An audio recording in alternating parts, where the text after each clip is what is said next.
നിങ്ങളുടെ favourite shows ഇനി ഒരിക്കലും മിസ്സാവില്ല. ഇപ്പോൾ C5 കാണും നിങ്ങളുടെ ഫേവറേറ്റ് ഷോ തികച്ചും സൗജന്യമായി. ഒരു പെൺകുട്ടിയുടെ ജീവിതം എന്റെ അനിയൻ കാരണം തകരരുതെന്ന് നിർബന്ധമുണ്ട് എനിക്ക്.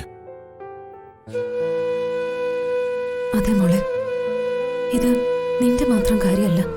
നാളെ ഒരു സമയം ഇതൊക്കെ അനഘ അറിഞ്ഞ മറ്റൊരു പെണ്ണിന്റെ ഭർത്താവാണ് തന്റെ കഴുത്തിൽ താലി കിട്ടിയെന്ന് അവൾ അറിയുമ്പോ അനഘയെന്നല്ല ഏത് പെണ്ണിന് സഹിക്കാനാവോ അത്?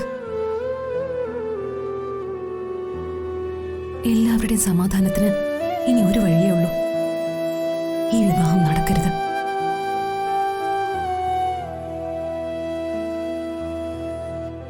സന്ദീപും അനഘയും വിവാഹം കഴിക്കാൻ പാടില്ല. മുൻപൊരു തവണ അത് സംഭവിച്ചു.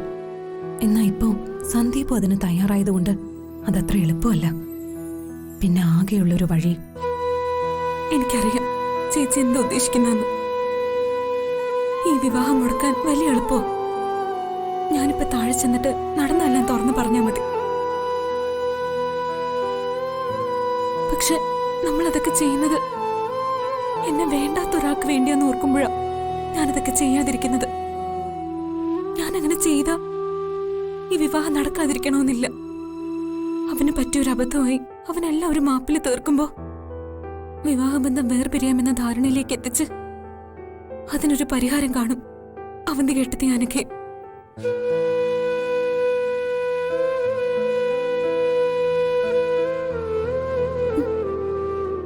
പിന്നീടുള്ള കാലം എല്ലാവരുടെയും മുന്നിൽ എനിക്കുള്ള സ്ഥാനം എന്തായിരിക്കുമെന്ന് എനിക്ക് നല്ല ഉറപ്പുണ്ട്. കുത്തുവാക്കുകളും പരിഹാസവും ജീവിതാവസാനം വരെ കേൾക്കേണ്ടി വരും എനിക്ക്.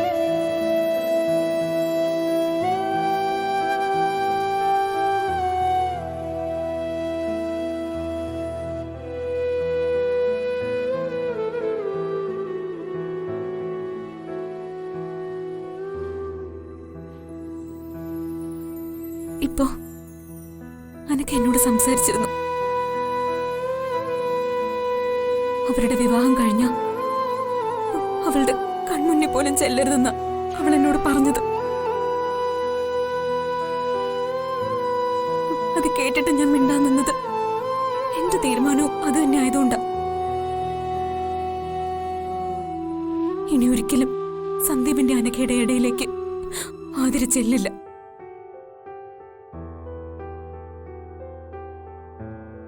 എന്റെ സ്നേഹം പറഞ്ഞു, എന്റെ സ്നേഹം മനസ്സിലാക്കിക്കാൻ ശ്രമിച്ചു.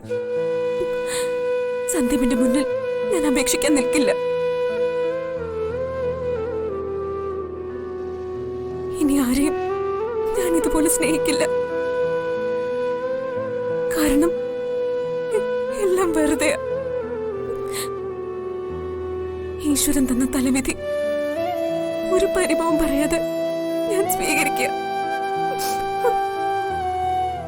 സ്നേഹത്തിലും മതി മറന്നതിനും എന്റെ അച്ഛനെയും ഏട്ടനെയും അമ്മയും ഒക്കെ ഞാൻ ചതച്ചതിനുള്ള ശിക്ഷയായിട്ട് ഞാനിതിനെ കണ്ടോളാം.